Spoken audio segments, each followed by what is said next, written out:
कहीं के शिक्षा मंत्री में दम है, कहीं के मुख्यमंत्री में दम है, कहीं की पार्टी में दम है, तो कहीं के गेस्ट टीचर्स में दम है। लेकिन सवाल यह है कि ये सब कुछ दिल्ली में क्यों कम है।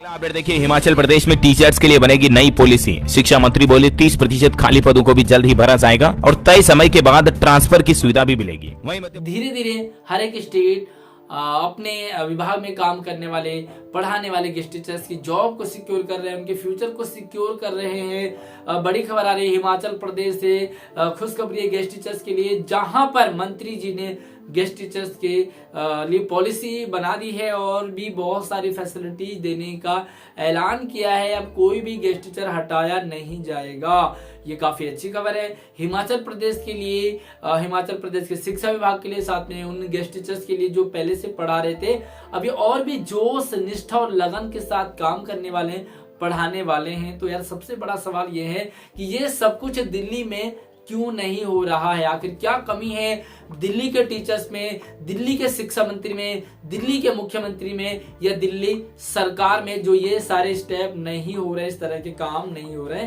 हालांकि ये बात तो सही है कि कहीं मंत्री में दम है तो कहीं टीचर्स में दम है, लेकिन दिल्ली में क्या कम है, ये सबसे बड़ा सवाल है कि आखिर क्यों नहीं हो रहा। पॉलिसी की बात यहाँ पर तो 6-6 साल हो गए हैं गेस्ट टीचर्स का की सैलरी तक नहीं बढ़ी है। पिछली बार जब दिल्ली में चुनाव थे विधानसभा के, तो उसी विधानसभा चुनाव से पहले गेस्ट टीचर्स की सैलरी बढ़ी थी और तब से भैया पॉलिसी तो बिल्कुल गायब ही हो चुकी है। सैलरी एक भी रुपया बढ़ने का नाम नहीं ले रहा। महंगाई दिन प्रतिदिन बढ़ती जा रही है और भी सारे खर्चे बढ़ते जा रहे हैं। कोरोना के बाद जो है वो एक तरह से जीवन अस्त व्यस्त सा हुआ था, लेकिन गेस्ट टीचर्स की लाइफ जो आज भी अस्त व्यस्त है।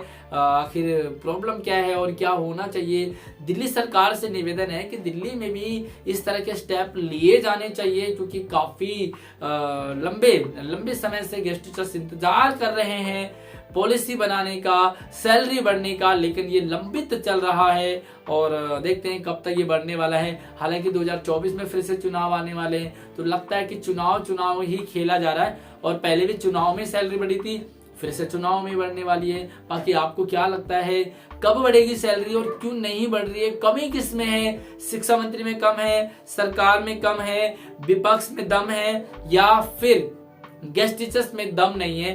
कमेंट सेक्शन में बताइए। बाकी शेयरिंग कर दीजिए। इसी तरह से आपको सारी अपडेट लगातार मिलती रहेगी।